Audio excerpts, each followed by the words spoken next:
Hello and welcome to the How Do I Tell These Stories podcast, the show where we take the most absolutely bonkers stories from ancient India and make sure you never forget them. I'm your host, and today's story has desires, dynasties, and a king so greedy that he wanted it all. Today's story is about Yayati. Quick question before we start. What if I told you that somewhere in today's episode, a king is going to ask his teenage son to physically take his old age, like actually swap it, body to body, and the kid is going to say yes immediately? No argument, no negotiating, just yes.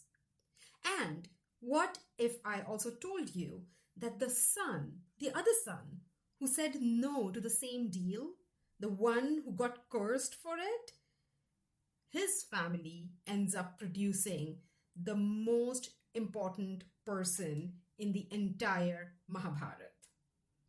And all of this started with wet clothes. That's today's story. Buckle up. Okay, so today's episode begins with a swimming trip. There's a gorgeous forest lake. Clear green water, huge shady trees, flowers floating on the surface. Very peaceful and beautiful. Two best friends are there.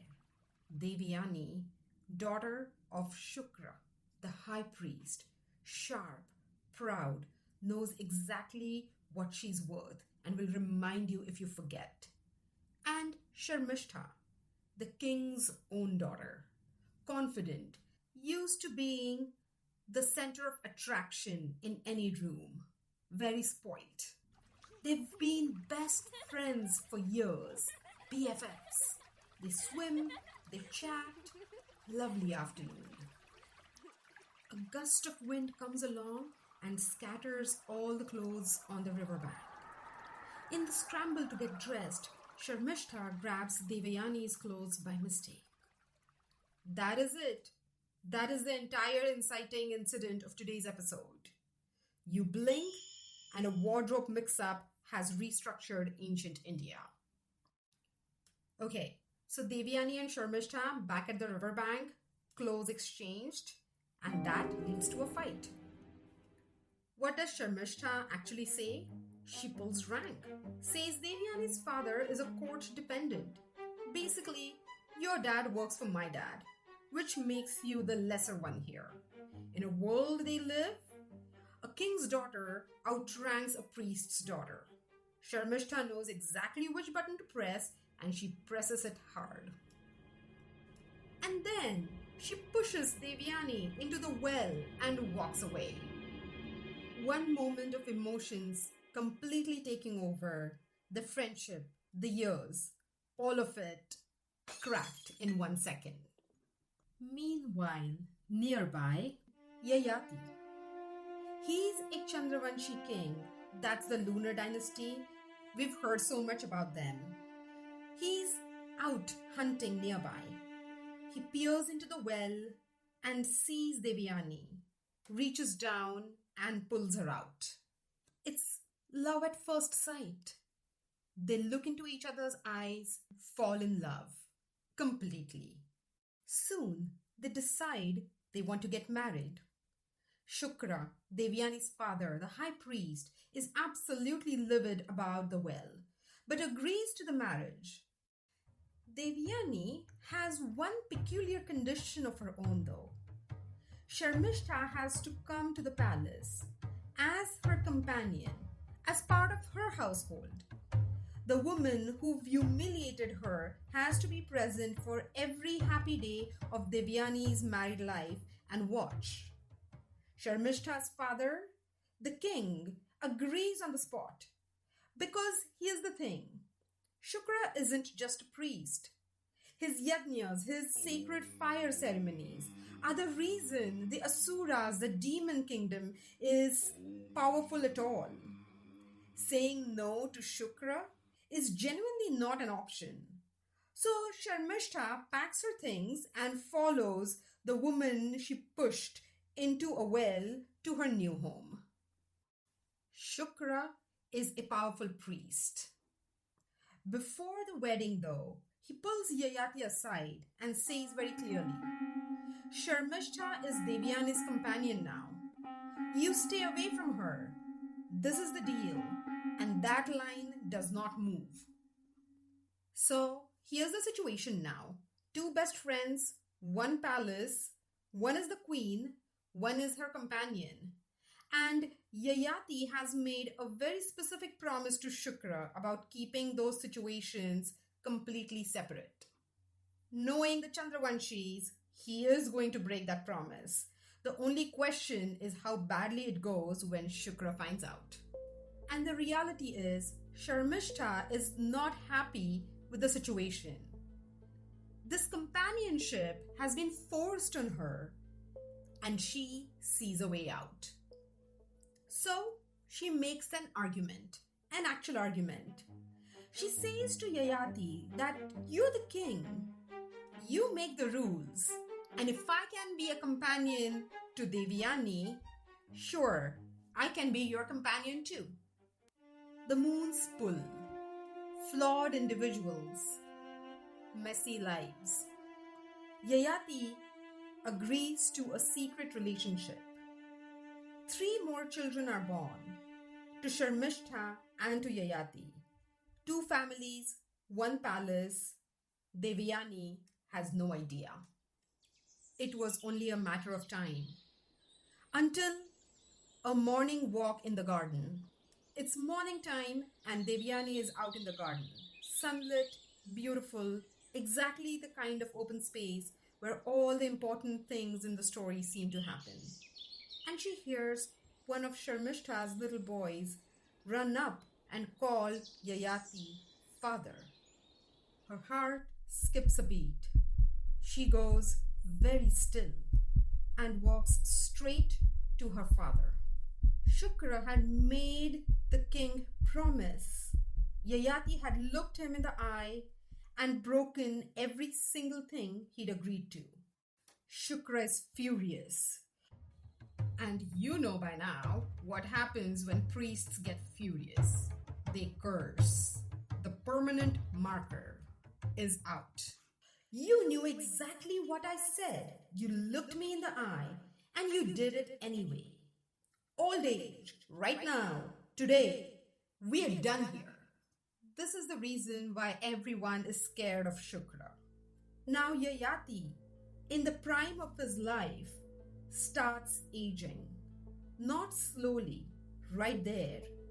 It was immediate and visible. 1 minute, powerful king. By that afternoon, frail old man. His own body becomes the thing he was most trying to avoid. So Yayati is old. Overnight, he cannot undo it. Now he has to walk up to one of his children and ask them to bail him out of a problem entirely of his own making. How do you even start this conversation?